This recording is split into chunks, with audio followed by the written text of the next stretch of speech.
जैसा कि आप लोग ढेर सारी भूतिया डरावनी हॉलीवुड मूवी देखे होंगे, इन्हें देखने के बाद आपके रातों की नींद उड़ जाती है। आजकल के लोग यूट्यूब पर डरावनी से डरावनी हॉरर मूवी सर्च करके देखते हैं और ज्यादातर आपको हॉरर मूवी हॉलीवुड 1963 की बात है। एक राइटर थे जो कि कनाडियन फिल्म के राइटर थे। उन्होंने एक स्टोरी लिखी। स्टोरी में अटूक शब्द का प्रयोग किया गया। इस कहानी में एक लड़की थी जो कि कनाडा के बफिन आइलैंड में छुट्टियां बिताने के लिए आई थी। इस जगह एक लड़का भी रहता था जो कि बहुत ही गरीब था। वह लड़का जैसे ही लड़की को देखता है उसे लड़की से प्यार हो जाता है। यहाँ लड़का बहुत गरीब है, लड़की बहुत अमीर है। छुट्टियां समाप्त हो जाने के बाद जब लड़की वापस अपने शहर की तरफ जाने लगती है तो लड़का भी लड़की के प्यार में उसके पीछे पीछे उसके शहर चला जाता है। बहुत समय बीत जाता है और लड़का लड़की से कुछ बोल नहीं पाता है। इस दौरान कहानी में एक मोड़ आता है। लड़का एक अमीर बाप की बेटी की जान बचाता है, जिससे प्रसन्न होकर लड़की का बाप उस लड़के को ढेर सारा धन दौलत देता है। लेकिन लड़के को इन धन दौलत से कोई मतलब नहीं था, क्योंकि वह उस लड़की के लिए आया था जिससे उसे पहले ही नजर में प्यार हो गया था। लेकिन फिर भी वह लड़की से नहीं मिलती है और कुछ समय बाद वह लड़का उस लड़की के प्यार में पागल हो जाता है। इस तरह उसकी मौत हो जाती है। लड़के के दर्द भरी प्रेम कहानी से प्रभावित होकर चिलर ने यह नोवेल लिखी थी। 70 के दशक में डायरेक्टर मैसूर प्रोड्यूसर ने नोवेल को पढ़ा। इस नोवेल को पढ़ने के बाद दोनों के दिमाग में एक फिल्म बनाने का आइडिया आया। उन दोनों ने मिलकर अटूक नाम से एक फिल्म बनाने का फैसला कर लिया। उन्होंने उस दौरान के राइटर पिट कैरोल से स्क्रिप्ट लिखवाई। स्क्रिप्ट को लिखने में करीब 2 साल लग गए। इस फिल्म की शूटिंग के लिए कनाडा को चुना गया। 1980 के आसपास फिल्म में एक लीड रोल एक्टर की तलाश हुई, लेकिन पता नहीं कैसे इस एक्टर की मौत हो गई। मूवी के स्क्रिप्ट को पढ़कर एक्टरों की मौत हुई है। इनमें से पहले एक्टर का नाम था जॉन बेलुसी।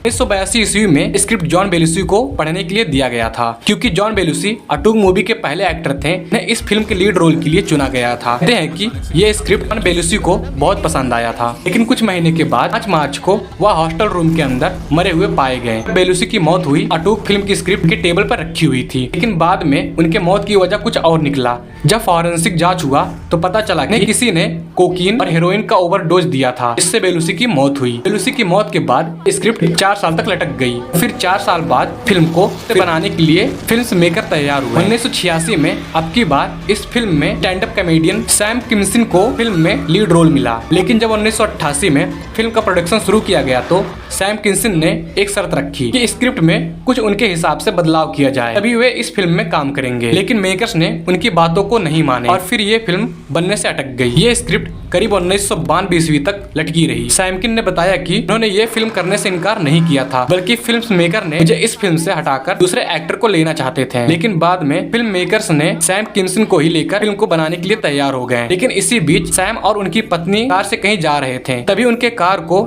एक पिकअप ट्रक ने टक्कर मार दी। इसके बावजूद भी सैम बच गए। फिर अचानक वो खुद से बात करने लगते हैं। उनकी तबीयत खराब होने लगी और उनकी भी मौत हो गई। जांच करने के बाद पता चला कि उन्हें कोई अंदरूनी चोट लगी थी, जिससे उनकी मौत हुई। बात आती है तीसरे एक्टर की, जिसकी मौत हुई। बात है 1994 के, जब फिल्म मेकर इस फिल्म को फिर से बनाने के लिए तैयार हुए। इस बार फिल्म मेकर ने फिल्म के लिए लीड रोल में जॉन कैंडी को चुना। कैंडी ने स्क्रिप्ट को अच्छे से पढ़ा और उसके बाद वही हुआ जो पिछले 2 एक्टरों के साथ हो चुका था। कैंडी किसी काम से बाहर गए थे और 4 मार्च 1994 की रात को उनकी भी मौत हो जाती है। मौत की वजह हार्ट अटैक बताया गया था और ये फिल्म एक बार फिर से लग गया। अब करीब 5 महीने भी नहीं बीते थे कि चौथे एक्टर की भी मौत हो गई। 1994 में इस फिल्म के लीड रोल के एक्टर के लिए माइकल ओ डॉनोगो को चुना गया, लेकिन इनकी भी मौत हो गई। इनके मौत की वजह सेरेब्रल हेमरेज बताई गई और इन्हें क्रोनिक माइग्रेन की समस्या भी थी। जब 4 एक्टरों की मौत हो गई तो फिल्म मेकर बहुत परेशान हो गए, लेकिन उन्होंने हार नहीं मानी। 1997 में 3 साल बाद इस फिल्म को फिर से बनाने के लिए तैयार हुए और इस बार फिल्म में लीड रोल के लिए एक्टर क्रिस फार्ले को चुना गया। क्रिस फार्ले इस बात को जानते हुए कि 4 एक्टरों की मौत हो चुकी है, फिर भी ये फिल्म में काम करने के लिए तैयार हुए और 18 दिसंबर 1997 को फार्ले अपने छोटे भाई के अपार्टमेंट में मृत पाए गए। कहा जाता है कि उनकी भी मौत बेलुसी की तरह ड्रग ओवरडोज की कारण हुई है। अब बात करते हैं उस 6वें एक्टर की, जिसकी मृत्यु के बाद फिल्म को बंद करना पड़ा। फार्ले की मौत के बाद मेकर्स ने सोचा कि फिल्म को बंद कर दिया जाए तो अच्छा रहेगा, लेकिन फार्ले के एक दोस्त थे जिनका नाम फिल हार्टमैन था। ये इस फिल्म को करने के लिए तैयार हो गए। फिल्म के स्क्रिप्ट को पहले से ही पढ़ चुके थे और वे फिल्म के लीड रोल के लिए तैयार भी थे। लेकिन अचानक 5 महीने बाद फिल्म हार्टमैन की पत्नी ब्रायन हार्टमैन ने उनकी हत्या कर दी। दरअसल फिल की पत्नी ड्रग का सेवन करती थी और इससे तंग आके फिल ने अपने पत्नी ब्रायन को कर लिया। इस तरह ये फिल्म अभी बन ही नहीं पाई। फिल्म मेकर्स ने इस स्क्रिप्ट को किसी बक्से में बंद करके छुपा दिया। लेकिन 1999 में लॉस एंजलिस टाइम्स में एक आर्टिकल पब्लिश हुआ। इसका टाइटल था द अटूक कर्ज, मतलब अटूक का साथ, जिसमें लिखा गया था हॉलीवुड की एक ऐसी हॉन्टेड स्क्रिप्ट की लिस्ट में शामिल हो गई है जो कभी बनी